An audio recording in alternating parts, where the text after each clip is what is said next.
অবলম্বন করবে এইগুলো সম্পর্কে সচেতনতা করার জন্য আমি আগুনটা কাজ করার পর তারপর গ্যাস সিলিন্ডার থেকে আমরা বাসা বাড়িতে সাধারণত গ্যাস সিলিন্ডার আমরা প্রত্যেকের বাড়িতে আমরা ব্যবহার করি সেই ক্ষেত্রে আমরা এই আগুন দুর্ঘটনা থেকে আমরা কীভাবে বাঁচতে পারি তার পদ্ধতি দেখা আগুনের সূচনা লগ্নে যদি আমরা পদ্ধতি গ্রহণ করতে পারি আমরা যদি একটু শিখে নিতে পারি এটা কাজে লাগে সেই জিনিসটা আমরা আজকে দেখাবো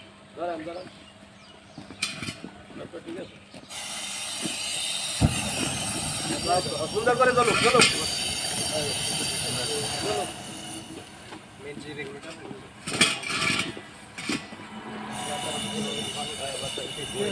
মূলত আগুন যখন জ্বলে সে সূচনা লগ্নে যদি আমরা যদি এখান থেকে আগুনের যেখান থেকে আগুন গ্যাসটা বের হতেছে এর কাছ থেকে মিনিমাম 1 থেকে 1.5 ইঞ্চি দূরে আগুনটা জ্বলে সেখানে যদি আমরা এখানে হাতটা নিয়ে যদি এখানে ধরতে পারি গ্যাসটা বন্ধ আমাদের আগুনটা নিভে যাবে এবং রেগুলেটরটা বন্ধ করে দিবে বন্ধ করে দিলে আগুনটা আমাদের নিভে যাবে আবার আরেকবার করেন আরেকবার করেন বাইরেও করবেন আরেকবার করো একটু ছবি নেব এখান থেকে তাড়াহুড়া করার কিছু নেই ছবি নিতে পারছিলাম ছবিটা